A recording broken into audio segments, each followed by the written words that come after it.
Okay, I'm going to get this all set up. Real quick, I'm going to throw this to you guys while we let people join us here on the YouTube. Josh, are M&Ms considered a candy bar? Yes or no? Buy or Sonoma? No. Chris. They're a candy. You just said are a candy bar. I mean, why are we even having this conversation? I mean, it's a Sonoma. It's candy. A candy bar is like a Hershey's bar or Nestle Crunch bar. When you put the word bar after it, that's the form that the candy takes. I mean, so would a Kit M&Ms Kat are not a candy bar. Kit Kat feels kind of like it's an in-between, like it's a tweener. It's a bar. No, yeah, that's I think a bar. It's a bar too. What about Reese's cups? They're I think that's just candy because it's cups. But they're all with both the M&Ms and the cups are with the candy bars. Because it's the candy section.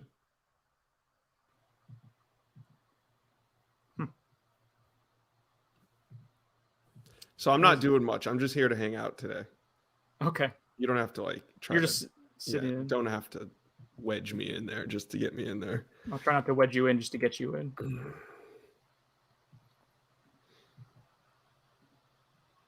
But there's stuff I want to talk to you about specifically, Josh. So I got a mini mailbag. I'm here for that. I'm just not. I don't need to be dragged into every conversation. Just for you to be polite to me. Okay, I won't feel like I need to be polite to you. That's not what I said. Somebody asked if we can take Tolan off the board. I said we need Josh to ask for him to be taken off the board so he can then show up for an unofficial. No, we can't take Tolan off the board. FSU was saying, just down to see him the other day. Say it on Monday, and by Wednesday he's on campus. That's how this works now, Josh. Josh has been a jinx the last week or so. We don't talk about my hits nearly as much. We don't. Hold on. Can we do a deep dive on my hits? Yeah, pull it up real quick while we're letting people. Because I don't think we ever do. We don't here. really deep dive when I'm right. We don't break down the whole thing on where it came from and how I got the info. I think we actually do. How I followed it through, and then we don't celebrate it for three more podcasts afterward. Hey, I'm good with the West one. I got where your frustration was. Wes is an uncertain being. There's been like 3 close calls of him almost visiting. Well, I definitely want to talk about my crystal ball. 10. There's a method behind that. A method behind the balls. I did really like the title to the last OTB. Explain your balls. Explain your balls. Mm-hmm. Yeah, we should do a special on next time I hit on a crystal ball for a long I get time. one right. We'll just do 20 minutes on it. Okay. Where's your Jerron Willis crystal ball right now? Florida State, but I can't switch it to Georgia Tech. You can't switch it to a team he's committed to. What about to Florida? He is supposed to go there, what, twice? I had a random person get in my DMs like 2 months ago saying, just if you want to keep that 100% rate up, which it used to be 100%, it's not anymore, pick Florida.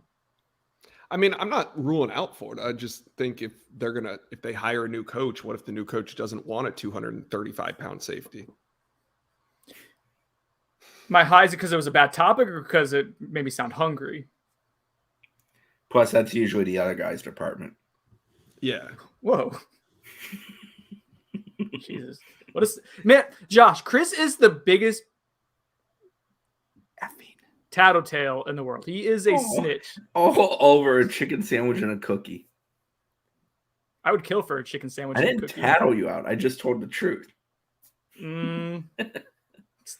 I didn't seek Elliot out. Elliot asked the question. I answered said question. So speaking of press box, before we get started here, Josh, here's a great story. So I get to the press box on Saturday, a couple hours before the game. It's the last home game of the year. I sit down and there's a box, a Merrill Lynch box. Like, yay. So we go live now. Okay, we are. Let me go to the YouTube page and see if it's there. Go live now. And then what?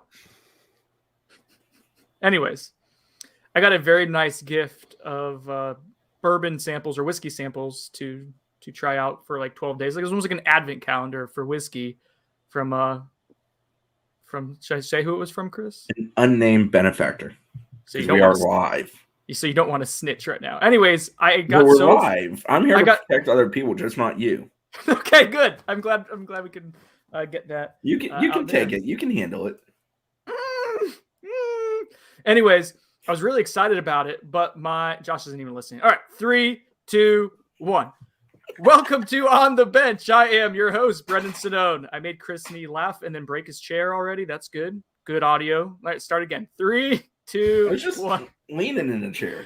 3, 2, 1. We need a blooper reel. 3, 2, 1. Josh, you want to host this episode? No, this is why I'm here. I said I just want to sit here. There's entertainment in just sitting here, watching you squirm. 3. I'm gonna pull this away so I don't have to look at either of you. 3, 2, 1. Oh my God! The most unprofessional podcast. 3, 2, 1. You want me to host this one? I just want to get it over with. All right, sit down. Let's 3, 2, 1. Welcome to On the Bench. I am your host for now, Brendan Sinone, joined by Josh Newberg, Chris Nee. Although, while Chris is about to ship up to Boston for this weekend's game, Josh is just here for emotional support. He's not going to be super invested in the show, is my understanding. Wait, that's what you said earlier. Are you backtracking?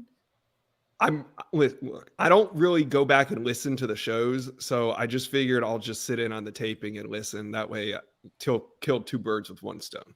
All the great ones studied their film. I mean, let's just be honest, Josh. You might need to get on that. Yeah, I got too much film to study. Josh, did you happen to hear the back and forth that Chris and Mike Norvell had?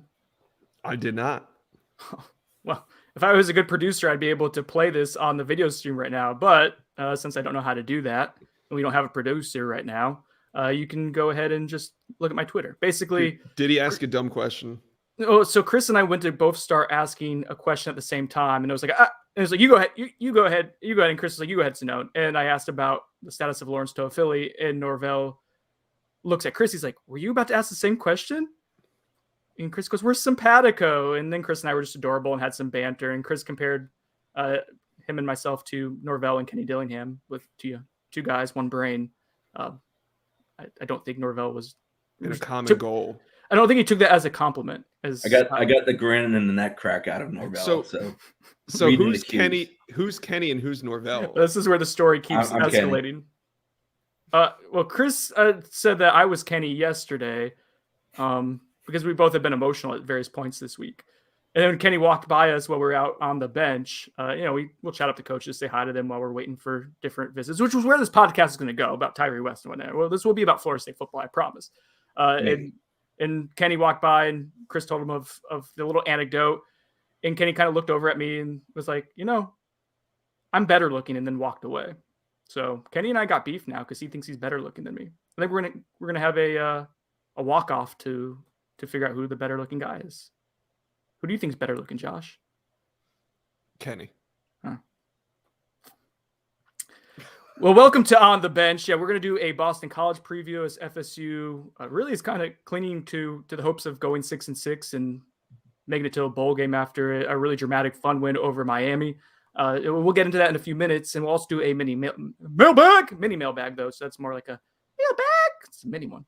But first, there's a lot of recruiting stuff that's happening, mainly from that Miami win. There's a lot of intel that's been pouring in. Josh had a specific podcast on it yesterday talking about crystal balls. But even since that podcast yesterday, more stuff has opened up and moved forward with recruiting. So guys, let's get into first what a lot of Josh's pod yesterday was about with Wilt Fong and Bud and a few others there. Tyree West was on campus. Tyree West made it to Florida State, the 4-star defensive tackle from Tifton, Georgia, which is about an hour and a half north of Tallahassee. Good thing I put him back on the board. Let's see, Josh, explain your ball. Well, 10 out of 10? Well, let's get into it first. So Tyree West was supposed to be at the FSU Miami game. Those plans didn't happen. He wasn't there.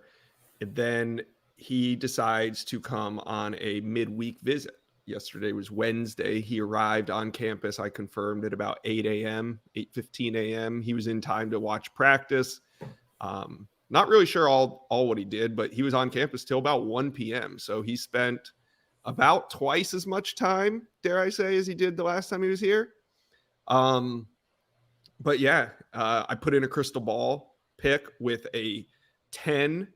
I was going to do it the night before when Wilfong dropped his. See, recruiting's fluid for those of you that don't follow recruiting as closely, and things can happen in one's recruitment suddenly that makes you weigh all your other options or your other option. And sometimes, you're told to do so. So Tyree West decides to weigh his other option and go down and check out Florida State. And everybody, Steve Wilfong dropped his crystal ball on Tuesday night, and I checked in with some sources, and they were very confident in that, Tyree West is coming. But I just had to wait till he arrived on campus to put mine in. So I waited till the next morning, and when I got the word that Tyree West was coming in, I put in Tyree West at a confidence level of 10. Now, here's the stipulations. I'm very, talking to the sources that we talk with, they're very confident that Tyree West is coming.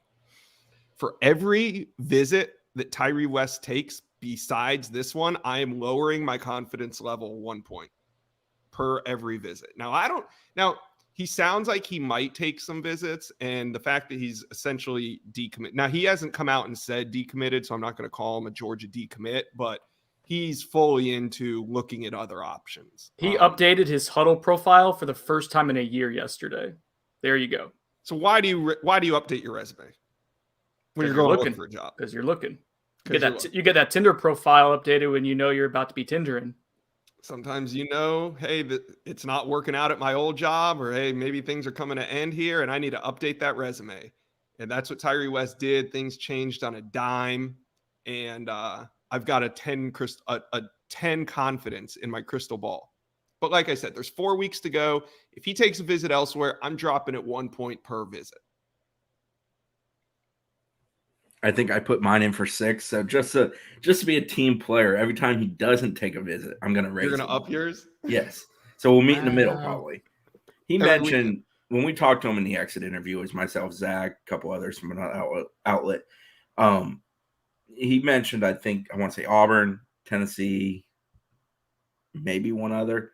He doesn't take a lot of visits. There's been multiple visits here that didn't happen that were supposed to happen, and FSU is relatively close to Tifton, relatively close to home for him. So I'm not exactly fretting at this moment over him taking multiple other visits. Like, we'll see. It wouldn't shock me if he takes the one here on December 3rd, 4th that weekend, and then maybe one other during those December weekends when everybody's having officials. But I don't think he's going to take 3 or 4. Like, I'd be shocked if he does that between now and the early signing period, which we're now within less than a month of the early signing period beginning. That was yesterday, was 1 month mark. A little salty that I did the scouting report yesterday. Hey, you got it. It's in the can, just in case. In the chamber. Maybe he'll have more huddle clips. FSU, then when he plays FSU, you'll know exactly what he brings to the table. Wow. That's a good point. All right, so another recruiting development that kind of just happened before we started recording, and we're trying to kind of piece the pieces together. Yeah, that's what you do with pieces. You piece them together. Katron Allen apparently is someone that Steve Wiltfong feels FSU could flip. I don't know if you guys want to add any context to that, but that's out there. I first of all, I can't really add to that because one, I haven't heard, read, or seen what Steve Wiltfong said, and I talked to a source within the Moore Center on, was it Sunday or Monday morning, that was pretty adamant. Well, not adamant, but just pretty sure that things between FSU and Katron probably weren't going to move forward too much. So if that is the case, something happened. I don't know, maybe it happened on the other end with Penn State, but I need to talk to Wiltfong or at least see what was said. I don't really know, because it goes directly against what, the people close to his recruitment were telling me. And when Zach tried to interview Fat Man during his exit, that interview got cut off. So it didn't really happen. Wait, what about 1 minute and 20 seconds? And it was purely just about football. It wasn't really about his recruitment. And then it was turning to his recruitment, and his mom stepped in and they went to the airport. So he hasn't gone on record with anybody regarding his recruitment since the visit, but it didn't seem. It seemed very surface level. It didn't seem that way. So if something did change, I'll look into it. He's a 4-star running back. I should have set this up from IMG Academy. Where's he from initially? Virginia, I believe. I think he's from up that way, if I remember correctly. Yeah, our city says Bradenton. Okay. Alrighty. So that's one other update. Wesley Bethank is visiting Miami this weekend. That's coming off of the FSU visit, where FSU is feeling really good. That's just one that's not going away, huh, guys? Like, the Miami native is still really into Miami, and FSU's linebacker recruiting. Like, I know fans would just absolutely love for that to get solidified and you to go ahead and add someone to Omar Graham in that class right now. Just seems like that one's going to be a battle until he ultimately decides to commit somewhere in the next couple weeks. Yeah, Allen's from Norfolk, Virginia, just to close the book on that.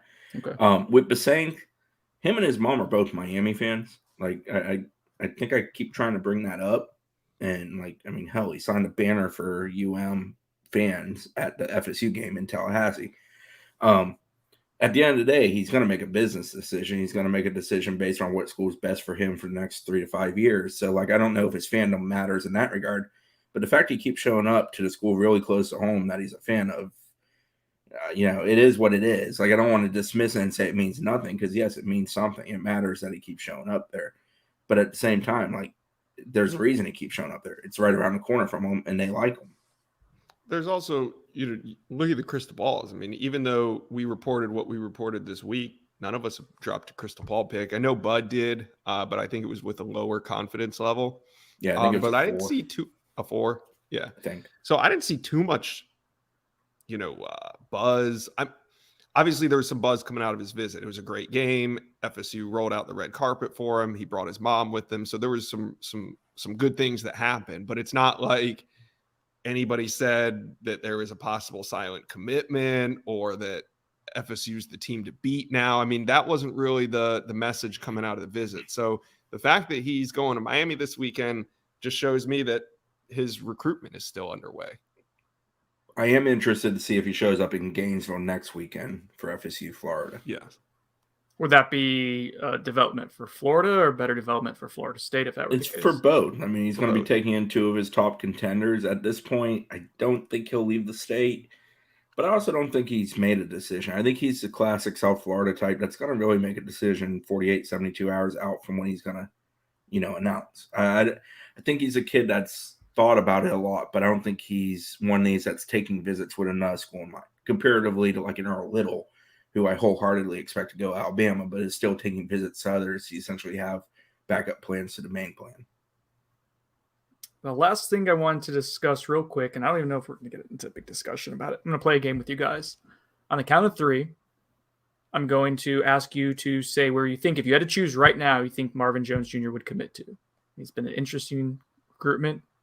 Florida State obviously made a good impression on him this past weekend. Andrew Ivins caught up with him the other day. You can check that out on Noles247.com. Now, Ivins talked about it a little bit too, I believe, on the pod yesterday with Josh. All right, ready? 3, 2, 1. Alabama. Damn, boys, I was going to go with Florida State, but here you go, diminishing my hopes. Well, why didn't you yell at Florida State? It would have been a lot more fun if we all yelled it out at once.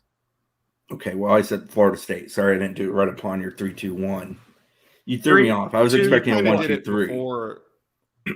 I don't know. That was weird, but yeah, I think at this point, if you're betting against Nick Saban, you're probably looking to lose some money. I've weighed in on enough of these battles and lost a lot of these to Alabama. So until Alabama's not full steam ahead with them, I'll defer to them. Why do you think Florida State, Chris? Or why do you think Florida State's position itself? I think that's very fair logic on Josh's part. I wholeheartedly agree with him in that regard, that you don't bet against Nick. I think FSU's got a good shot largely because of what Jermaine Johnson's done, and that they've shown enough on the field. I think it would very much benefit FSU there to win out and become bowl eligible, for the messaging to be even stronger, and for the direction to feel a little more defined going into that last 2-week stretch, when hopefully he decides during the early period. I know that's a little bit up in the air whether or not he does that. But I know his father and the history here isn't the factor that people maybe would hope it would be, but I do still think it's a factor. And I think the fact that FSU's defensive end is producing at an insanely high level right now and about to depart campus, opening a void at the position, I think that's a factor too. And FSU's worked really, really hard at recruiting Marvin Jones Jr. as Marvin Jones Jr. And I think to some degree that makes a mark with the kid. I agree with Go ahead, everything Josh. Chris said. I think Florida State is very much in the mix. I think they've done an incredible job recruiting him. My answer is just my answer. Okay. And you're entitled to that. Is Marvin Jones Jr. one of the highest ranked players that is not going to have a crystal ball anytime soon? I feel like I haven't sat there and gone down that list of uncommitted I think it's crazy guys. that Ivins doesn't put in a pick. But like it's amazing he does not have any, and that's a credit to how he's handled his recruitment. He's very not vanilla, but he's very consistent about what he says about each, and there's reasons why he clearly likes each. Oklahoma has some ties, and Nick Benito has been good there. He's from South Florida. Bama is Bama. I know people hate that saying, but it's true. I think Ivins got to lead the way. I think if Andrew Ivins puts a pick in, I think we see other people weigh in. I mean, he's if Ivins isn't putting a pick in, he's the one that sees him and talks to him every single week. So Josh, the guy who yells charge, the guy who yells charge usually dies first. Yeah. Hey, we've all been there, like covering these guys in the Tampa Bay area. I've had to lead the charge on, a ton of guys, Vernon Hargraves, and, the list goes on, that weren't necessarily going to but they were guys that I saw every single week. So I like your hope peer somebody pressure on drops Ivins. Huh? I like your peer pressure on Ivins. I might actually take a clip of this and send it to Ivins over text. Ivins won't do it, you big baby. Yeah, there you go. No, I had him on the pod yesterday, and I Andy, asked him, what are you doing, Andy? I called him out for not having one on Basaint and Marvin Jones Jr. Wow. What'd he say? That No, I'll have to listen to the pod. it's difficult. I get It it. is. I mean, I'm not saying there's not a lot of pressure being the regional guy covering those, and trust me, I get it. In that Right. region, especially. You err on the side of caution so much that you talk yourself out of something you believe sometimes. Sometimes that can happen, yes. Chris mentioned something. I don't even know how we can quantify it right now, but like the Jermaine Johnson effect, obviously what he's done on the field, we've discussed, it's been amazing. The impact is going to have for recruiting. Like, think about what you can sell to transfers moving forward and be like, yeah, we can set you up. And if you do the right things, like we'll put you in a position to make millions of dollars. If you think about what you can sell defensive ends, like Chris mentioned, even who was the safety last year, Chris, from Tallahassee that didn't want to come to Florida State because the pass rush was so unproven? What's his name that ended up at Alabama? Not Amari Harvey. He went to Auburn, but oh God, I can't believe I'm blanking on it. I can picture his frame and everything. From the small school. From JP2, yeah. Yeah. Oh my God, we're getting old. Yeah, it's not a good sign for us. It's good audio. It's good podcast. It is. It's really good. I set you up to remember Arnold. Jerrion Arnold. There we go. Yeah, T. Yeah. I'm disappointed in myself for forgetting him that quickly. We'll remember him real soon because he'll be making plays in Alabama. All right, let's go to our mini mailbag. Starting off, O-line 0175 asks, can the real, quote, Fire Fuller crew please stand up? Could you guys talk about some things you've seen at practice or heard around the program that have gone into this defensive turnaround? Chris, I'll start with you. Well, I'll be up front. I don't love everything Adam Fuller does. I've made comments on the podcast in the past that point to that, but he's done a very good job with this group, and they've gotten a lot better. So the reasons they've gotten better, one, I think receptive to message is first and foremost. It's night and day from a year ago. I think it's truthfully improved a great deal within the season this year. I think the other thing is that they're fairly quick on, they'll work with a guy real hard, and they'll make an effort to keep him there, but they will also make a change when they feel a change is necessary or that someone's prepared to take that role. Look at Amarian Cooper, for example, taking over a cornerback role from Jerrion Jones, who is struggling, for example. That's an example. Travis J, some of that's injury, other things, but he essentially got his role taken away pretty early in the season. So examples like that. I think the other thing is they figured out their strength. They knew it from the get-go, and it actually was their strength this year at the front porch. Last year, I think they believed it would be, and it obviously was not. This year it has been. And it sets the tone for games. It helps to neutralize the ability for the other teams to run. which allows them to kind of play to their weaknesses and not allow big passes and try to be better over the top, a little more umbrella-like, things like that. But more than anything, I think it's just guys have bought in. There is a clear buy-in on defense. I think guys like playing hard on defense for the guys they're playing for, both Fuller and the assistants on that defensive staff. And it's paid off.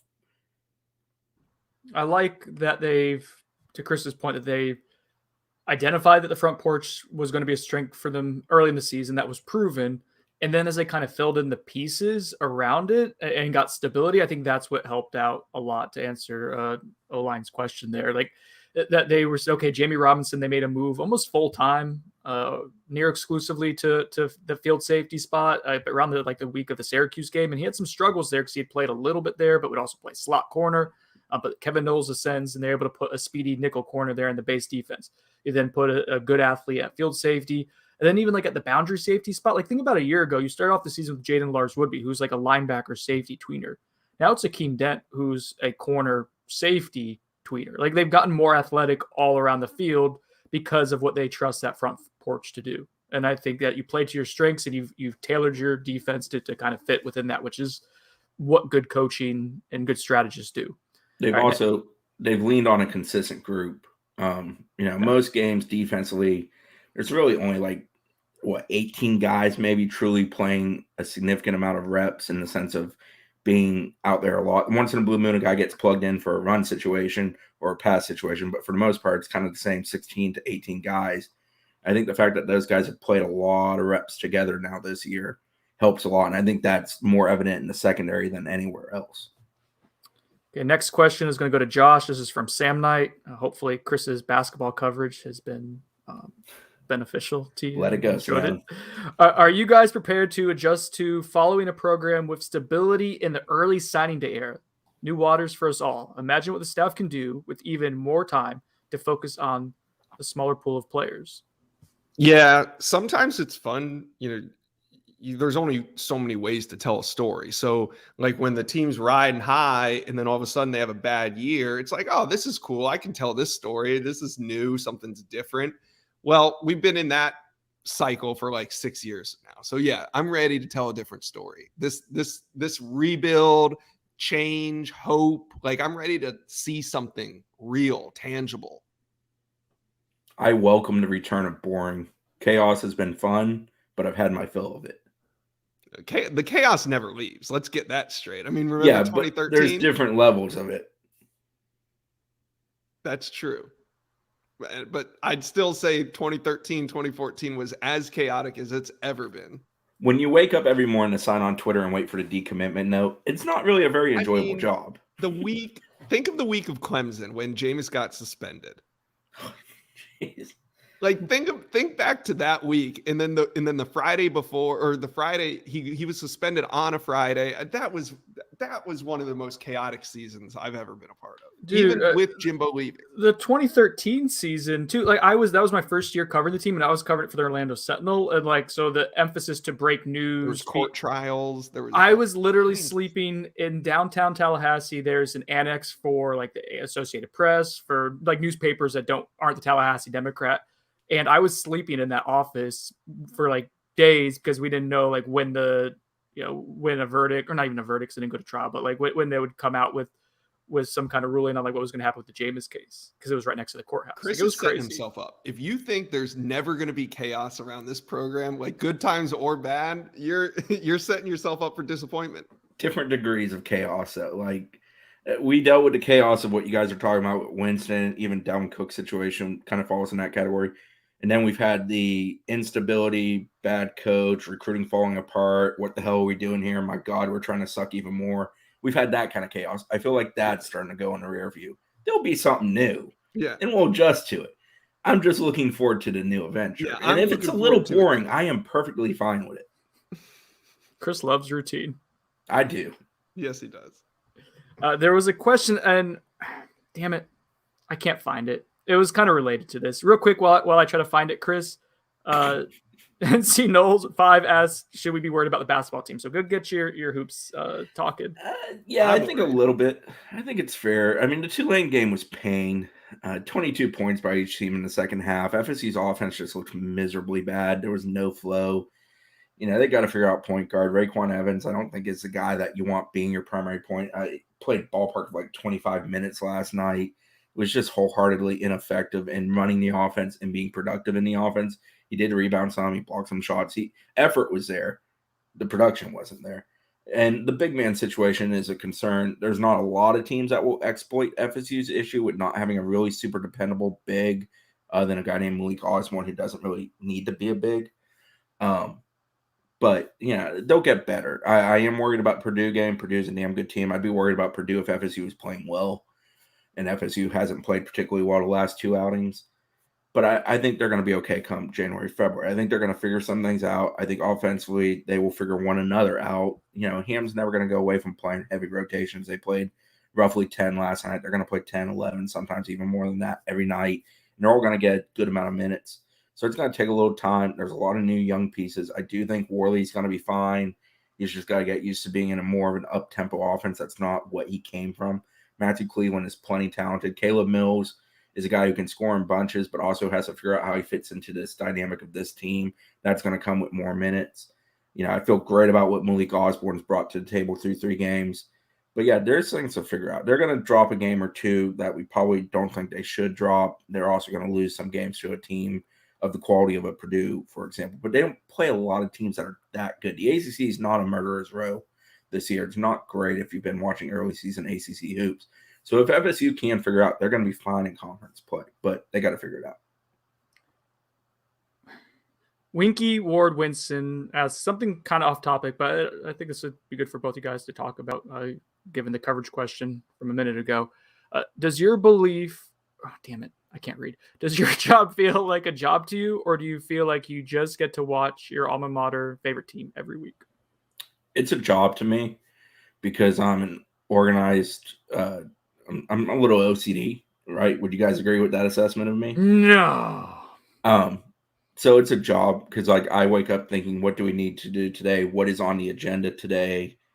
And then what's going to fly at our face that we don't expect out of left field today that we're going to have to deal with. And there's moments where you literally pivot and turn. Like you have this plan of, I'm done for today. And then 3 o'clock comes, something happens, and you're busy from 3 o'clock to midnight because of that something that happened. So it's a job in that sense, but hell, I've worked other jobs in my life, and this is by far the most enjoyable one I've had. And I do appreciate the fact that essentially all I'm doing is watching sports the majority of the time. You think you're muted, Josh? No, don't let him know that. I agree. See how long I it would think go. A lot of it is perspective. I had to work construction for 4 or 5 years doing this part-time before I got the full-time job in 2010. And I just remember always working all day and then coming home to write and doing both jobs and realizing that the people in the media complain about sitting in the press box. They complain that they're tired when they're sitting in the press box watching football. So I've always found it hard to complain about my job, but with anything, there's parts of it that I don't enjoy. There's so much of it that I love, and there's so much freedom, and the fact that we do our good job and our bosses don't ever chime in is great. But of course, there's things like waiting in the parking lot to interview a high schooler for 8 hours. Like that is the worst part of what I do. But it comes with it, and you take the good with the bad, and there's way more good that outweighs the really small amounts of bad. But I do always try to make a point never to complain, especially about being tired. NC Knoll 92 asks, can Emmett Rice get a medical red shirt for this year, even if he plays in the remaining games and the bowl? I asked Norvell about this the other day. Chris, do you want to clarify it real quick? No, you asked the question. How about it? I didn't really remember the answer all that well. So basically they're in the process. So one, they didn't want to rush. Correct me if I'm wrong, Chris. But so basically they didn't want to rush Emmett Rice back. He was on the fence of possibly playing against Miami. They said he's not quite there yet. I would say as someone who's there at practice and watches him move, like he's gotten progressively better the last couple of weeks and he's been able to do more, but he's not what he was pre-injury still. I think that he's still kind of feeling his way through some things. So you have 2 games left. Norvell said it's very early in the process of discussing a waiver. He's a 2016 recruit, if I'm not mistaken there. So what would this be, year 7 if he were to apply for a waiver and get it?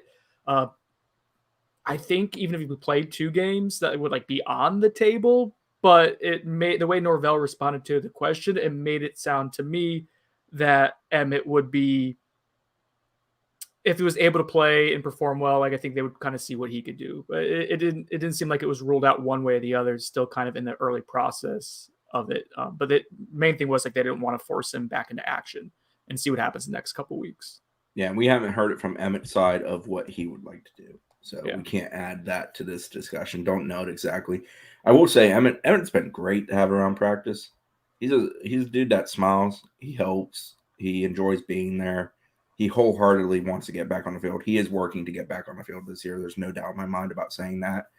So, like, that's been a positive, but I don't know if he wants to continue his college career. At some point, sometimes you want to move on to whatever is next. Whatever. Do you think the fact that they celebrated him on senior day in the war?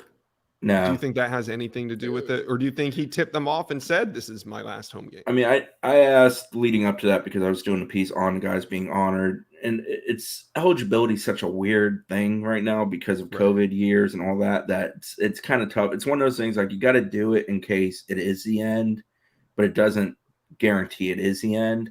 I believe there were a couple guys, well, they didn't really truly have a senior day last year that were viewed as this is their senior day, and they're obviously back. Bavion Johnson being one of those, who was a super senior. So it's just a weird deal. I didn't I asked again on Monday, if a guy was celebrated versus a guy who wasn't mentioned or celebrated, is there something to read into there? And they're like, kind of shoulder shrug because it's independent cases and it deals with eligibility. And it also deals with roster construction and what those guys and what FSU wants for next year. Kind of keeping with that. Well, Chris, real quick, someone didn't ask this, but yeah, like Jalen Goss is someone that walked. Now, if you're that Kalen young, Brooks, yeah. If you're that young, if Jalen Goss, for example, was a redshirt sophomore on the roster, I think it is indicative of the intention of moving on from the program. I think that's a safe assumption because the conversation was had of, are we honoring you today? Yeah. So on. In a case like Rice, it's because he's a 6-year guy who may not get another year, even if he decides he wants another year. Mm-hmm. Adelaide, Canada asks, how do you see Cooper and or Lovett coming? How likely do you see Cooper and or Lovett coming back next year? So that's Robert Cooper or Fabian Lovett. Could you see one or both coming back for another year with how the culture and team is changing towards being a better and competitive team? Chris? I could. I think Cooper's ready to move on. I don't want to speak out of turn for him, but I think he's one of those guys that kind of understands he is what he's going to be from an NFL draft perspective. And I believe he's also on pace to get his degree. With Lovett, I kind of presumed he would, especially with the medical demands of his son or child. I believe it's his son. So I've always kind of presumed that. And he's put together a pretty good year despite dealing with some injuries here on the back end of it. But, nobody's really – we've truthfully very much avoided the pro question with most guys. I think Warchan at one point asked Jermaine Johnson if he thought about, you've done enough. The team's struggling to a degree. Do you hang it up? And he completely brushed that off and said, nah, it's not why I came here. That's not my intention. I think, truthfully, that's the only discussion I can recall from a practice this year that had anything to do with what is next for a guy. Now, obviously, we're getting in that crunch time of basically a week left in the season if they don't make a bowl. So those discussions are going to become more prevalent. But I haven't even really talked to people within the program about that, away from the player side of it. Yeah, I just to add to what Chris said, I think with Fabian Lovett and his family situation, which I think is well documented, he has a young son who's been in need of medical attention and hence it's a lot of money. And he's played really well. He's in year 4 of his college career, I believe. I think that's someone who, if he went and declared for the NFL draft, would get drafted, and you take your salary at that point. That would just be logical to me. But he's also someone who could still continue to get better if he stayed. So I could see both sides, but I think it's important to remember there's more than just there's many factors that kids are weighing a lot of time on whether to go pro or not. And then with Coop, go ahead, Josh. I spoke to somebody within the organization that told me that they think they both return. Wow. That was just their opinion. He said that they haven't they haven't submitted their draft paperwork yet, but in his opinion, the draft paperwork wasn't going to come back saying that they're, a first, second, or third rounder. Obviously, like Brendan said, you got to make your decision from there. And it might, I don't even know what the paperwork's going to come back as, but this was just speaking to somebody within the building. And they said in their opinion that they thought they were both going to return. So we'll see. Interesting. But we'll hear more as it gets closer. I would put, Go ahead. I would put money if I had to guess. I think it's more likely that both leave than both stay, and I think probably like a 1-to-1 is probably the most likely. I know that's a boring answer, but I think that's where I'd go right now. What were you gonna say, Chris? Well, I think Lovett's a guy that wholeheartedly can produce better, and Fabian did a great job of getting in shape this year. He's played much better. He's been a drastically improved player, but I believe there's more in the tank in the college game for him if he so chooses that. I think his family situation is a tough one to judge, and that's obviously a personal decision on his part with regards to weighing future potential versus needs now. With Coop, I just think he sort of is what he is. Like I don't know that another year for Coop does much to change how he's going to be viewed by people at the next level. And that's not a knock on Coop. That's just I don't expect Cooper to become a very different player in another year in the college game. I think there's more college potential in Lovett for next year than in Cooper for next year compared to what we've seen from them this year. Yeah, he fits more what NFL teams want, which is the interior pass rush ability, a little more athleticism. And both of those guys have done what, like if they both do decide to go pro, good for both of them. And I hope they both get drafted and make money. Cooper's reps have been limited to an extent because of, they're trying to keep him healthy. Not Cooper. I'm sorry. Lovett. Yeah, Lovett's been dealing with a shoulder injury, especially since that it was NC State game that he got dinged up, left, came back in. They've been trying to maintain him. Yeah. And then you have Dennis Briggs out, and that's also your depth has gotten limited. I mean, Odell's done such a good job. Like that Jared Jackson and Malcolm Ray have given you what they've given you this season. I don't think any of us saw that coming to this extent. Odell's still the GOAT. BG16 asks, oh God, this is for you, Josh. Yeah, you're on the Destin Hill beat. What are the % chance that Destin Hill actually comes to FSU in January? I just report what I'm told. There is a lot of confidence coming out of the Moore Center that he will be here in January.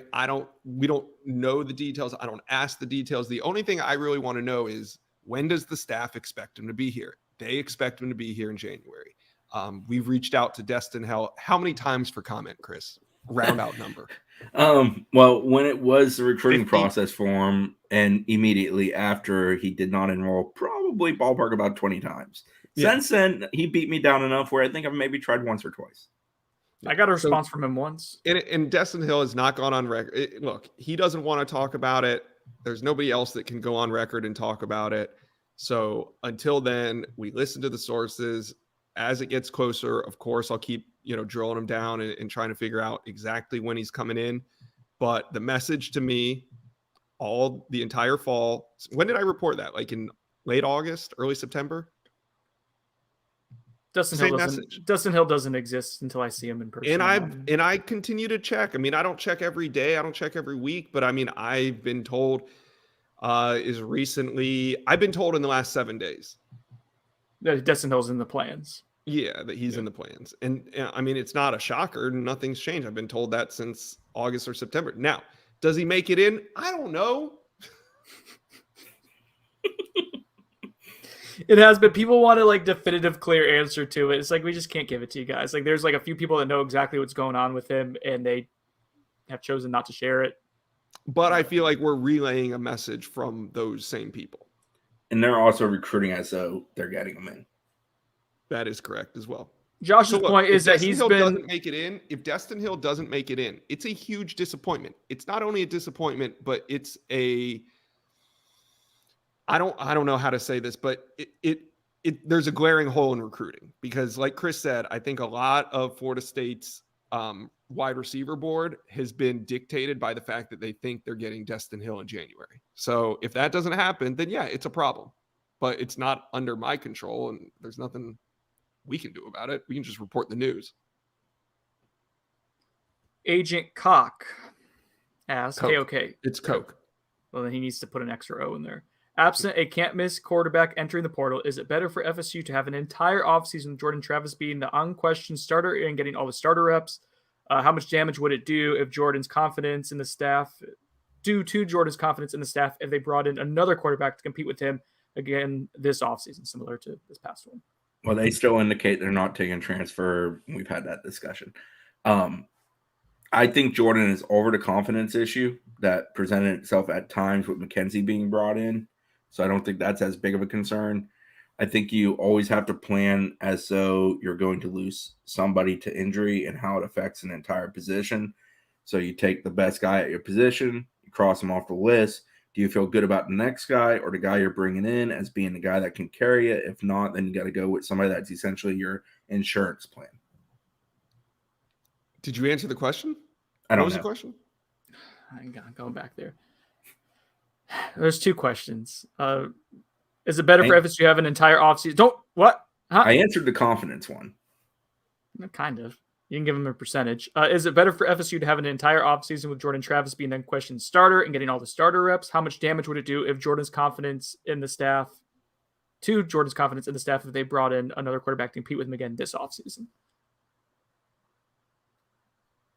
You want me to answer it? That was kind of okay. what you I'm set not a up. percentage kind of guy. I don't. Yeah, like I'm not sure what I'm percenting, but no, that was my previous question. I mean, I wrote a whole article and we talked about it on the podcast, but I think Florida State needs to take a transfer quarterback. So I'm not sure how to answer that question.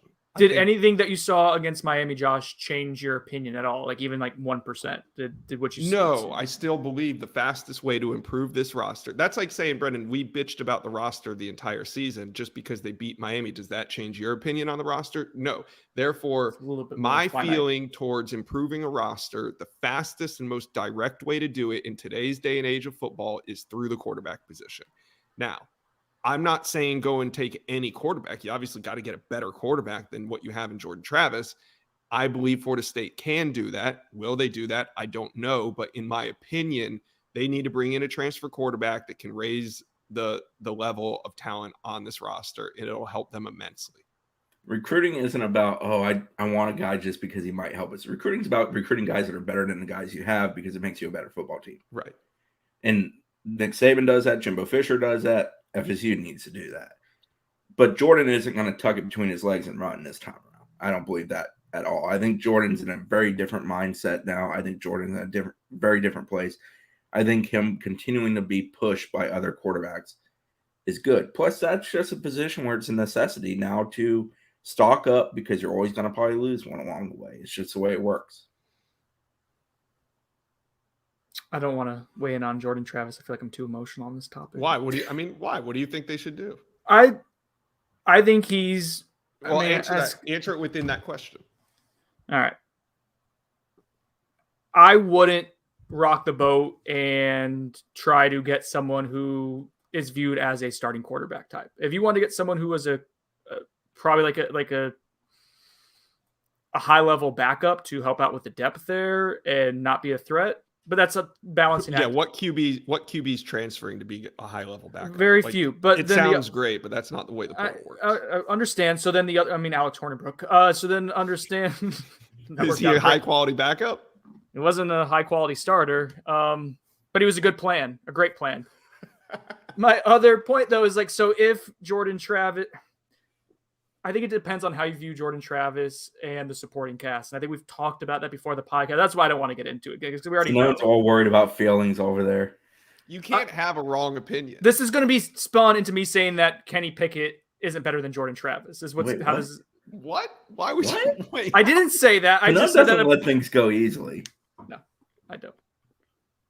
I remember everything. I just wonder if there's how many quarterbacks are going to be on the transfer market who are markedly better for FSU's supporting cast, what FSU needs as it's currently comprised, than Jordan Travis. Well, if you get someone who's comparable, even similar, let's say they're 5% better, 5% worse for the fit that FSU has, then what are you doing? Because we saw how the staff operated, and honestly, I mean, I really think highly of this coaching staff and what they've done this season. In hindsight, they mismanaged the hell out of the quarterback room the first month of the season. Some of that was due to injuries. Some of that was due to people being sick and things like that. And that's out of your control in the preseason and leading up even into the regular macro season. Level. I mean, and Chubba Purdy, he's no longer here. So I think you have something that you can build on. I think it's something that gets you too competent and gets you to the next step. You like AJ Duffy.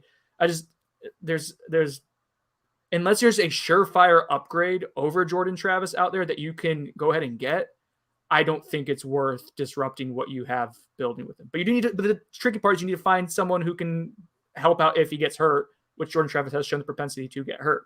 So Cliff Note version of your answer is you trust AJ Duffy if Travis was to, hopefully doesn't happen, but if he was to get injured and not be available, you would trust Duffy as your next guy. I don't know. I think you need to find someone else who's like fit similar to Jordan Travis for this year. Alex Hornibrook has a younger brother. I would take Alex Hornibrook to be the bridge between. No, I wouldn't. No, that's a bad take. You wouldn't. That's a very bad take. Does James Blackman have any more eligibility? But it's pretty bad. That was not what I said with Kenny Pickett. It was misconstrued. Next question. Jordan Travis has a passer rating of 150. No, I'm not getting into it. Agent Coke?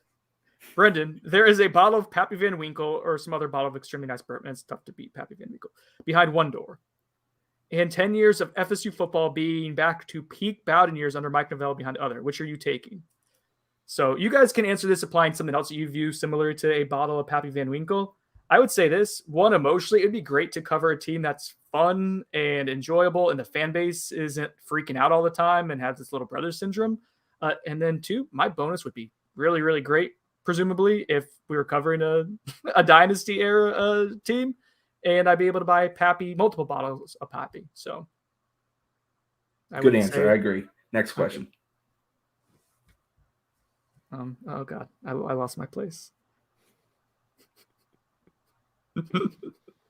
Josh, what do you think while I find my place? I think this is why I run the mailbag, and if it wasn't for me running the mailbag, it would take like 5 hours to get through. You scroll down, Simone. It's not that hard. I have all my photos. They're all like photos on the phone, and we're like going like that. But I also have the internal clock in my head that Simone doesn't. Like I always have this clock in my head, like let's go, and I don't think he has that same sense of urgency in him. I think we got in trouble when I threw Hoops question to Chris, and it took 3 minutes for him to answer. It was a quality answer, though. And I had hoped you would take that time and invest it in getting your shit organized. This is why I host things, though, because it's more fun and you guys can make fun. More fun for who? 98 people can't be wrong, Josh. AVFO3 asks, although there were a lot more people listening when Josh hosted last week. Coach on staff most likely to pencil whip you. I mean, all of us would get pencil whipped by any coach on the staff. Ryan Bartow. I think Mike Norvell is pretty good at that. Norvell and Fuller were my first two. If I had to pick an assistant, people don't want to hear Fuller, but like Adam Fuller is a very, very bright football mind. Yeah, he thinks very in depth about football stuff. I don't know if schematically I feel that way about him, but I do think his thought process towards stuff is definitely on par with that idea. Yeah. Me personally, I relate closest to Chris Thompson and his teachings. Old soul. Yeah, I like the gravelly. Actually, you know what? Alex Atkins can coach his ass off. I know. I love watching Alex coach. Like him in practice, the way he communicates, the way he expresses thoughts, the way he drives home a point, tears guys sometimes, builds them up other times. It's mighty impressive. So I'll go with Alex. Alex has worked at a higher level in the sense of coaching rank than he is currently, and there's a reason for that. Here's a good question. Maybe this is a better question. Which coach on the staff do you think has to do the most teaching of fundamentals, technique? Like, who do you think on the staff is Alex tasked? Atkins? Yeah, I think it's Atkins. I think probably second on that list would be the secondary, which is obviously Fuller and Woodson with that job. Especially with what they do with the secondary. There's a lot of work there. Odell teaches a lot of fundamentals. Yeah, as does JP. I think they do a very good job with the front line, and I think they do a good job developing guys and working with guys and explaining things that you see translate to games. Atkins is it's a constant coaching with him, and a lot of these guys are like that, but there'll be reps where I am watching him practice, and I think like it was a good, clean rep for an offensive tackle, and he's there still like talking about just like the littlest, most minute things of like where the hand placement is. He's constantly like that. Yeah. And then what he does with the run game too, like the run game and some of the things they scheme up blocking wise, like that's collaborative, but he plays a huge role in it, and FSU's run game is its strength. Let's see, kind of keeping it on the offensive line actually. TB3 Golf 714 asks, what player has had the most growth on the offense, not named Darius Washington? Same question for the defense. Offense, I mean, Darius has been great. I mean, Jordan Travis has taken he took a huge step from 2 years ago to last year, and he's Darian then taking Williamson. Yeah, and Darian's, I was a guy, I mean, he was hurt last year, and I didn't even know if Darian could contribute at this program, and he's moving in a good direction. We'll see. I mean, Jay Sean's gotten noticeably better last year versus this year, but I think that's also health related as much as anything. I agree with JT on offense. Defensively, I'd probably throw Deloach out there. There's still bad moments, but he's come a hell of a long way. He's certainly comfortable in being a leader, and he's made a fair share of plays this year. Plus, I just like Kalen and what he brings to the table. I think if Kalen is surrounded by better talent at linebacker alongside him, he will be an even better player. I was going to say DJ Lundy, based on where he came from last year. Not that I don't know if he's he's not an every down linebacker, and I think we saw against Miami where he's situational. Mark Hudson says Amarian Cooper. Amarian was not here last year, so you can't put him in there, Mark. Yeah, if we're talking in season, Cooper's certainly one of them. Yeah. But some of Cooper was out of the gate delayed because he was unavailable for a couple weeks of preseason there at the start. That's part of the reason it took until week 7, 8, 9, 10 for him to kind of become the guy he's become. I think that's everything here. Okay. Last one. NRG Noel. One, what is the % chance you give FSU of winning 2 games in a row? Oh, wait, that was only the one question. There, I saw 1 and a 2 there. You're okay. It's okay, Mark. No need to apologize. Josh, what's your % at? I'm at like 56%. 56. Wow. I'm gonna go with Price is Right here and go 57. Here's the reason I'm at 56. If they beat Boston College, they're beating Florida on the road. I've heard someone else say that. I think that makes sense. Yeah. I don't know why. I wholeheartedly think they're going to win this weekend. There's a curse of death for you. We're going to talk about BC like in 5 minutes. You can't keep it in your pants. I thought we already talked about BC. No, you just don't want to talk about it at all. But I am of the opinion if they do win this weekend, they win the next 2. Yeah. And they're going to be fired up for Florida, win or lose this weekend. But I think momentum-wise, and I actually believe in momentum. It's a real thing. I think it matters. You hear that, David Hale? It's a real thing. You can't quantify love, but it still exists. I'd say 37.5% chance. The ESPN FPI metric, which, has them at like 9.9%. You give them a 3 out of 8 chance. What? That's not what I said. Oh, yeah, I guess I did. That's 5% is 3 out of 8. That's not how I said it. You're saying all How wrong. would you feel about, well, never mind. I'm taking it somewhere else. Go on, take it somewhere else. It's fine. How would you feel about FSU's chances to win if they lose to Boston College, but Florida loses to Missouri? I think Florida is completely ready to pull that ripcord of quit, so I'd still feel pretty good about it. I don't know if I asked it on the podcast. I asked Chris in person the other day. I'm going to ask you, Josh. Would you trade? So right now I can give you the season can play out however you think it can, or 56% chance to win these next 2 games, or you're assured of a loss to Boston College, but guaranteed a win against Florida. So no bowl game, but you get the Florida win to end the season. What would you rather take? I'd rather beat my rivals for sure. I mean, I understand the bowl game and all that kind of stuff, but it's 6-6. It's not really getting me very far. For messaging purposes, I would take the 6-6, the ball game. It's going the right direction. You still beat your rival in that case. You would take the chance of that, not the assurance. I would take the chance. Yes. But when you ask me these questions like this, I go back to my mindset when I was a student at FSU. Like, I have to put myself in that feeling of like, which would I want as a FSU fan? And I would always want to beat my rivals, then go to a 6-6 bowl game. I would take the guaranteed win against Florida and the loss at Boston College if it meant ending the season with a win over the rival. Think about how great we felt this whole entire week, what that would mean going into the offseason, and you stop Florida. Think about like before the season started. If we would have told each other that we're going to lose to Jacksonville State, yet this team's going to go on and beat their rivals, like, just no way. Like, you could never wrap your head around that and miss a bowl game. If I told you all that before the season started, you would be like, yeah, Josh, that's a cute scenario.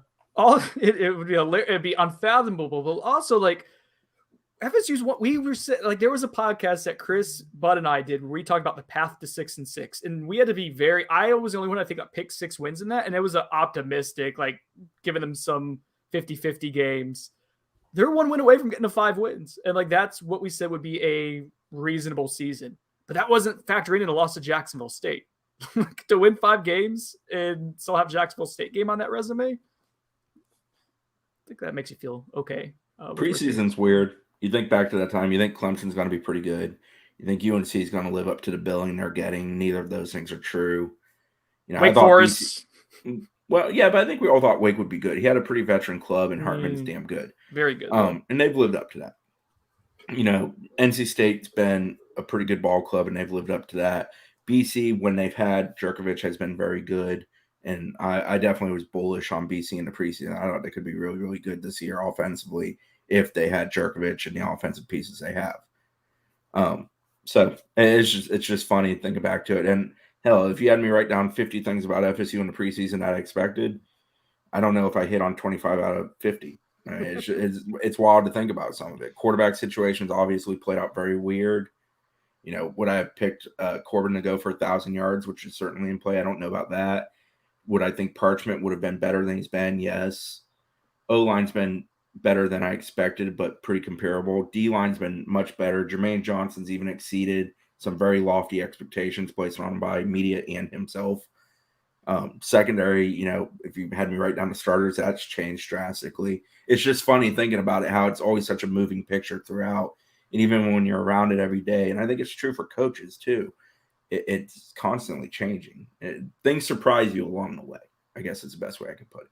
And you want to get to the point to where there's a little bit more stability and understanding, like it is what we have going into the year. There's always going to be changes in the course of the season, but you want it to be where it's not like Travis Jay's a badass and then he's benched, midway through the season and there's a true freshman, but the true freshman stepped up. But you want some more stability ultimately. What I will say is, and this is something that I kind of see with Jordan Travis, and that's why I've been so high on him and the coaching staff, and I think he's reflective of it, but it's not just him. Guys get better, and guys have gotten better in 2 years under the staff. And I know last year was a debacle, but there was growth that I saw, and that's only continued. Like Darius Washington has grown up immensely. The 2 linebackers we mentioned earlier, Cam DeLoach and DJ Lundy, I don't know if either of them could play linebacker here, and they haven't been great this year, but they've improved. And I think, across the board, like you look at Omarion Cooper, FSU wasn't beating out Florida or Miami or Alabama from, I think, Michigan. Michigan was the main player. He's been good. There are signs that guys improve under his coaching staff. Jamie Robinson is another example of just from when he got here to where he is now. Like he's just gotten markedly better. And I think we have to start. We have to start. Yes, we have to start understanding, and as we view this football program under this coaching staff, that there's reasonable expectations for guys to improve. And it's been a long time. I get it. It's been since like 2016 that you saw guys make legitimate strides over the course of their career. That's happening now, which is coaching. Like that's ultimately a good thing. Okay. We want to get into a little bit of Boston College preview and get out of here. So it's like 5-10 more minutes on this. Josh, do you want to be part of this, or do you want to give us your prediction and get out? I haven't really thought about my prediction, but think about it. That's what tomorrow's for. I put it out tomorrow. Okay, get out of here then. Or you can Love stay you and guys. listen. Love you. Bye. Do you think Josh really loves us? Yeah, sometimes. Do you love me? Sometimes. See, I told you.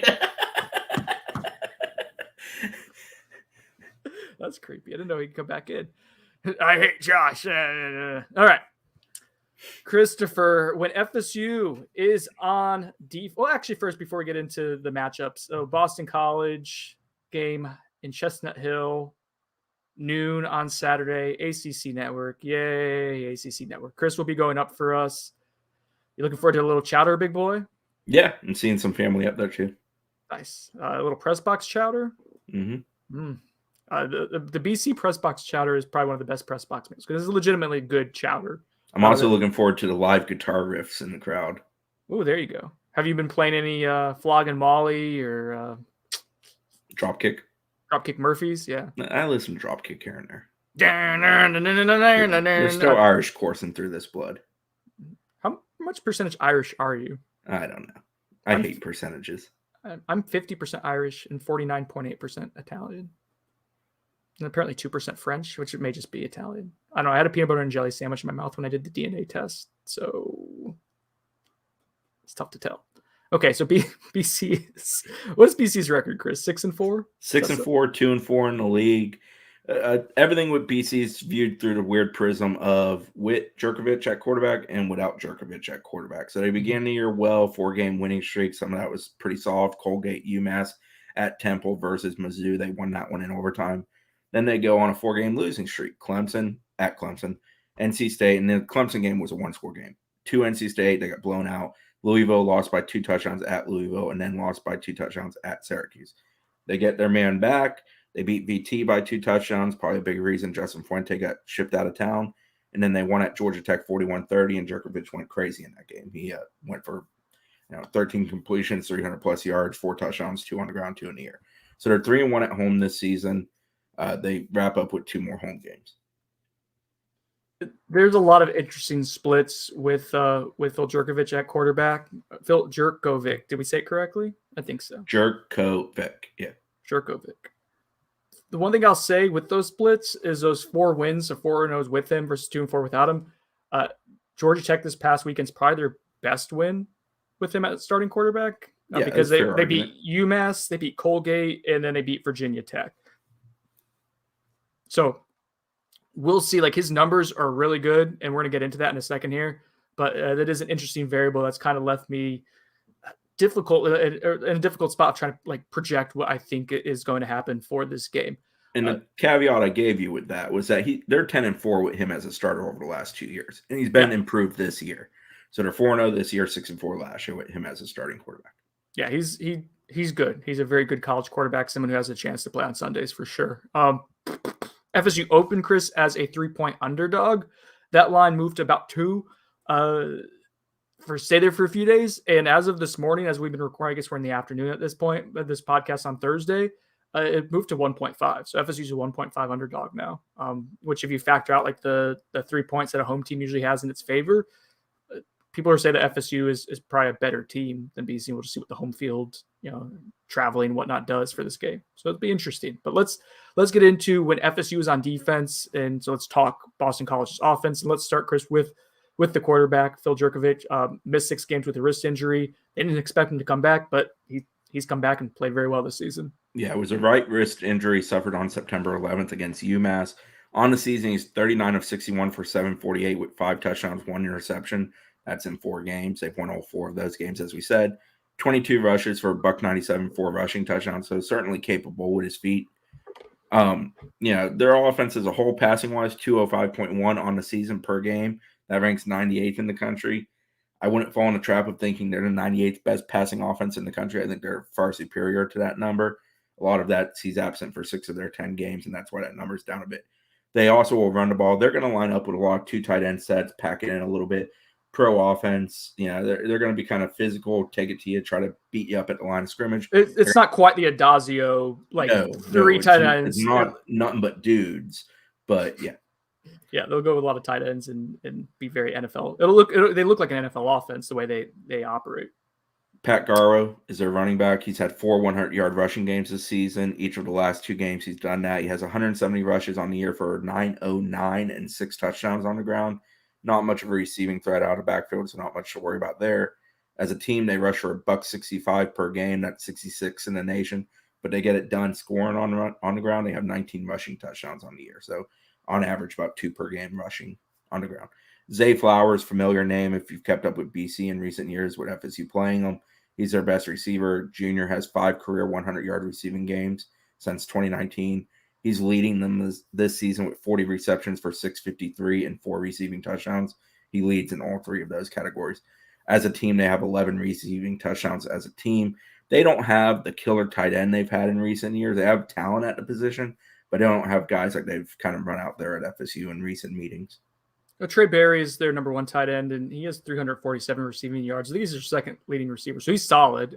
But a lot of it, they scheme up their tight ends open with a lot of – that's not like throwback passes, not quite, again, as like vintage Boston College under Adazio, but they do a really nice job scheming tight ends open. And then they have Zay Flowers, who's really, really good and takes the top off the defense. The other thing I'll say about their offense, Chris, their offensive line's really, really good. This will probably be the best offensive line the front porch has faced this all season, or at least in the conversation. Yeah, super veteran group. 5th-year senior offensive lineman Ben Petrula started all 58 games he has played since not playing the first game of his true freshman season back in 2017. Left guard Zion Johnson's probably their best pro prospect of the bunch. 28 consecutive starts, has not allowed a sack in 2021, yielded just 2 quarterback pressures and 520 snaps at guard and 8 snaps at left tackle this season. That's according to PFF. They also feature a junior left tackle, Tyler Vrabel, 33 career starts. Graduate center Alec Lindstrom has 34 consecutive starts, 35 total career starts. And then redshirt sophomore right guard Christian Mahogany, who's probably the most green of the bunch. But they do a good job of keeping their quarterback upright. 1.9 sacks per game allowed. That's 51st in the nation. They're good. There's a reason they can line up and run the ball and why they're a pretty balanced offense. Yeah, you see, when I went back this morning and watched them against Georgia Tech, there's consistently a surge that their offensive line has in pushing back the defensive line. It's consistent. PFF has them, all 5 of their starters are graded 70 or above, which means above average. 3 of those starters are 80 or above. Like, this will be a challenge. This will be specifically to this position group, a strength for Boston College versus a strength for Florida State. It'll be very interesting. Briley asks, he gets known, what part of the field does Jurkovec best attack? What would you say? He pushes the ball downfield very well and very accurately. And that vertical passing game, to me, going into this contest, I don't know if you share the same sentiments, Chris. That's where I'm the most concerned about with Florida State, is his ability to get the ball 20 yards downfield with accuracy. Yeah, he's a guy that can certainly stretch it. I haven't actually looked at his passing distribution chart, like the PFF breakdown of where he does the best. I'll put it this way, though. It's where Zay Flowers is running, and he's capable of stretching the field and hitting them with the big play. Zay, like, if FSU is going to get beat behind, I would put money on Zay Flowers being the guy that gets them. I don't think this is like Miami where it's guys trickling out of backfield, and I don't even think it's the tight ends coming off like chip blocks and getting released. They might do some damage in the middle of the field short, but if FSU is going to have the top taken off on them, I expect it to be Jurkovec to Zay Flowers, and it's going to be Zay getting a one-on-one or just beating his corner and having the foot race on the safety, and Jurkovec is capable of putting it on a spot down the field for him to run under. Someone in the comments is saying that's the same thing we said about Van Dyke against Miami. Like, but like that's how they beat you. Other than, but Van able to Dyke's run the a little ball. bit more throw it up and let Rambo go get it vertical. Yeah. I think Jurkovec is a little bit more throw it to a spot and let his guy run under it, if that makes sense. Yeah, and Van Dyke's a very velocity-based quarterback. Like, he puts it on you and gives you a chance, whereas Jurkovec's more throwing to a spot very accurately downfield. But like, well, I was gonna say, like, if you watch like how like to attack him, it's difficult because he does so well under pressure. Georgia Tech had him off platform a ton, and now Georgia Tech's passing defense is awful. Like, Florida State has had its issues this year, but it's kind of averaged out to be like an average passing defense. Georgia Tech is probably like 110, 120 range nationally in most of the metrics for passing defense, but still, Jurkovec managed to do a really, really nice job in that game of throwing off platform, and he's been really good under pressure this season. His passer rating when he's under pressure is 194.5. If he had enough snaps, that would lead the country. So you're going to have to be really sharp in the secondary, even if you get pressure on him. If you're not able to bring him down, he's going to take his shots, and you got to hope you can defend it downfield. And to the person's point about us saying that about Van Dyke, we did, and it's true. But FSU did an effective job of handling that. Marion Cooper breaking up 4 passes is a good example. Brownlee being on the spot, even though he did get beat in a couple of those occasions, is another good example. I think FSU's improved drastically at handling such things. Mm-hmm. Going back to Jurkovec, looking at the Georgia Tech game, and that's a bit of an anomaly. That's a career-type day for him, but just its most recent outing. Outside left, 3 of 4 for 100 yards. Between the numbers, vertical, 2 of 3 for 74 yards and a touchdown. Outside right, 1 for 3 for 39 yards and a touchdown. So he hits 2 bang plays, 1 to the middle, 1 to the right for touchdowns. And he goes, 6 for 10 on those, and he goes for 213 yards and 2 touchdowns. So, yeah, he can push it downfield. He can threaten you vertically. He can do things there. They also, it's noticeable, most attempts and completions outside of that outside left quadrant is between the numbers, the 0 to 10 yards, 2 for 4 for 24 yards. That's probably, tight ends kind of sitting down in the middle of the field. They're willing to take that because they're going to force your safeties to try to play up on that, create one-on-ones for the outside, and then boom, try to go on you. Yeah, and that's the area outside of going deep. I think that concerns me going to this game is if Boston College, again, it's a really well-coached team. Schematically, I like what they do with their talent level, what they have. If they can find ways to attack the linebackers and put the linebackers in conflict, like we saw against Miami, that's the only other way Miami was able to move the ball, other than winning some 50-50 shots downfield. they were able to either get wheel patterns or arrow patterns with running backs coming out of the backfield, and some stuff with Will Mallory too. FSU's linebackers are going to be challenged both with the smash mouth physicality portion of this game and BC trying to put them in conflict with a really solid passing game. I think we'll see a lot of 3 linebacker fronts too this week, which we haven't seen much this season. Physicality was certainly emphasized by FSU this week. It was said numerous times by Mike Norvell, and it was kind of noticeable in practice. While you're trying not to beat your team up 11 weeks into a regular season, 12 weeks including the bye week, it was still a point of emphasis of like, you better be ready to strap it on and pop some pads on Saturday because that other team's going to do that. Switch to the other side if you're good, Chris. Let's talk about FSU when it's on offense and specifically Boston College's defense. The one thing I'll say before Chris gets going, this isn't your traditional Boston College defense in terms of just being suffocating dominant. They do tackle really well, especially in the secondary. They have a good edge setter in Brandon Barlow, but unlike some past years where they had multiple NFL guys, and they have a couple potentially here that we can get into, but this is a defense that has some very vulnerable aspects to it. And we saw that against Georgia Tech. Georgia Tech with a backup quarterback scored 30. Was it 30 exactly on him? But in the 30s, this team will give up some points potentially. Yeah, it's funny. Jeff Hafley came in there, and I'd argue he's more thought of as a defensive coach. And he's kind of flipped what they were good at. They used to be super pressure heavy up front. Probably the worst category for their defense now is they only average 1.5 sacks per game. That ranks 111th in the nation. So they're not exactly killers at the line of scrimmage, but they can still do things at the line of scrimmage to disrupt you to some degree. What are they good at? They rank in the top 20 nationally in 5 different defensive statistical categories. Passing yards allowed, 159.5. That's number 3 in the country. Team passing efficiency for opponents is 115.79. That's number 16 in the country. Third down conversion defense, 32.8%. That's 19th in the country. First downs allowed by the defense, 176. That kind of plays in hand with the passing not being prolific. And they only allow 19.9 points per game. They have had a couple instances where they've given up more. NC State, I believe, is one of those. Georgia Tech's another one of those. But in general, they've been pretty good about that. They lead the nation in fewest completions allowed this season, only 139, and rank 7th in fewest passing touchdowns allowed, only 8. They rank 18th nationally with just 24 total touchdowns allowed, so they've allowed 16 on the ground. And they're 28th in total defense, 335.3 yards allowed per game. Fairly decent in red zone defense, 75% is the average. They're number 22 in the country. So they're not a high-pressure outfit up front, but they also do a pretty good job of kind of making you earn it.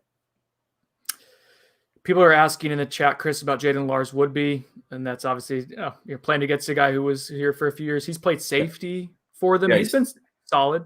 He's started every game this season for them. I believe every single start has been at strong safety.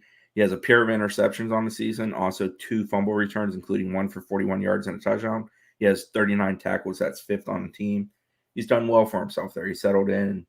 Jaden's a guy who definitely is very focused, always was here, so it's not really surprising to see him take to a place where he went for kind of the last hurrah. He got a lot of crap last year. Man, he was not 100% coming off the knee injury. I think it was a little unfair, but it is what it is. He's missed 2 tackles this entire season. He's one of the highest graded. He's made one of the highest graded tacklers at safety in the country this year. I think there was a little bit of unfairness of how he was viewed by some of the fan base. But at the same time, I think, if you're FSU, you're looking at him, it can be tough to run to him. Maybe you can get him in space and force him to cover downfield if you can scheme that up. I talked to somebody who's familiar with Hafley and also familiar with what he's doing at BC.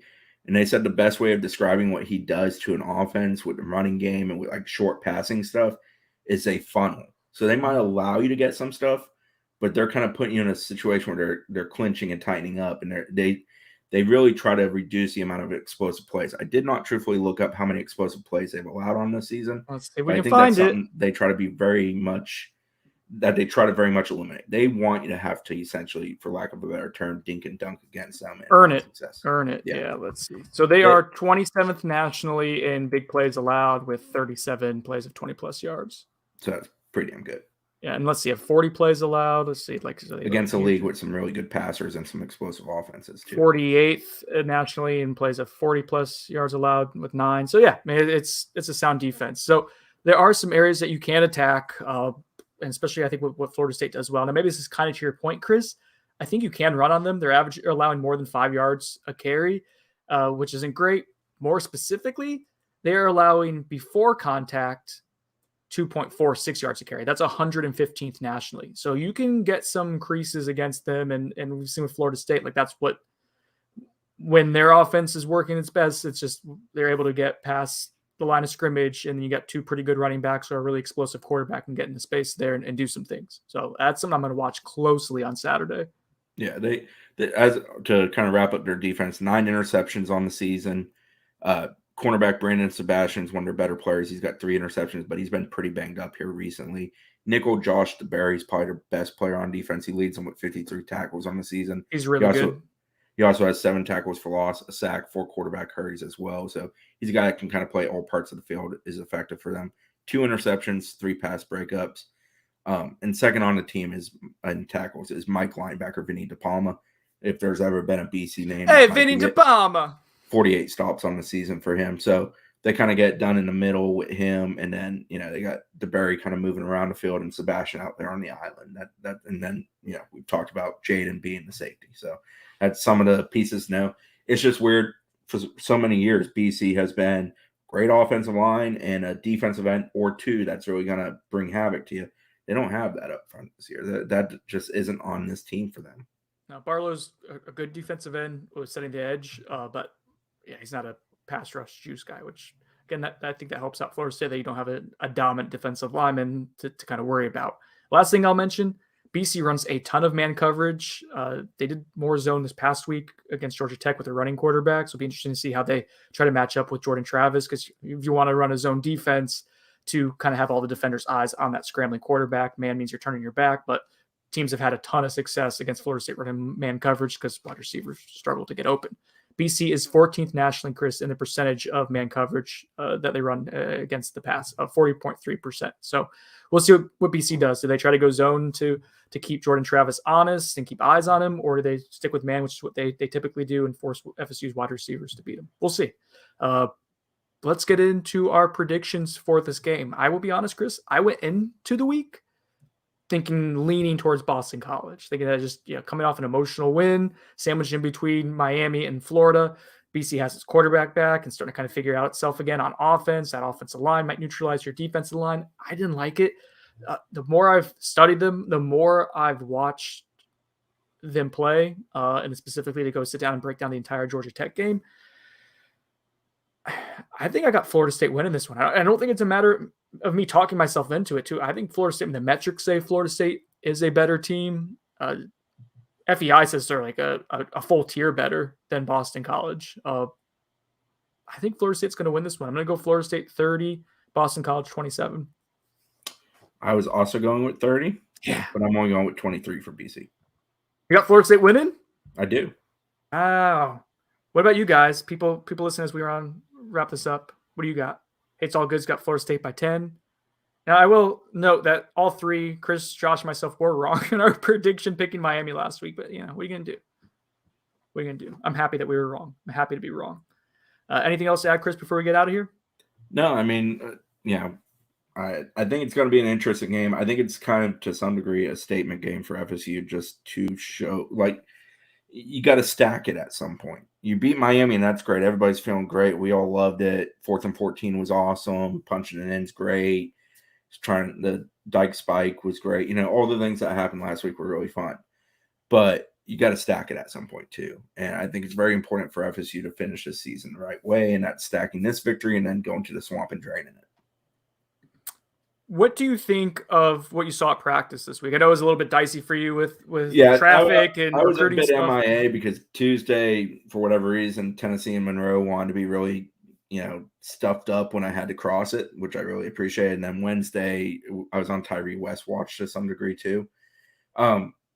They seemed focused. They seemed into it. They seemed really energized. And physicality was definitely a point of emphasis. I thought it was what I saw of practice, I thought was good. And practice has been weird this year in the sense of it doesn't always translate. Some bad days just have not mattered on Saturdays, and some fairly good weeks haven't translated to a good Saturday. So I only put so much weight into it, but there was definitely a carryover effect of the positive of Saturday, and it wasn't a hangover. It was a shot of positive energy. Brett Nevitt, Chris 1, Claim Chatter 0. It's probably going to be more like 2 or 3, Brett. if Brett's going up to Boston College, Chris, please make sure that he packs up pants because it's gonna be really cold. Child, you need to have not basketball shorts when it's 30 degrees outside. To be young. All right. Yeah, it was a really good week of practice. I thought we'll see if it means anything or not, but team's focused, team's dialed in, team's healthy for the most part, and pretty good shape there. Someone asked about Lawrence Toafili. We asked Norvell about him this past week. That's where the whole jinx thing came up with.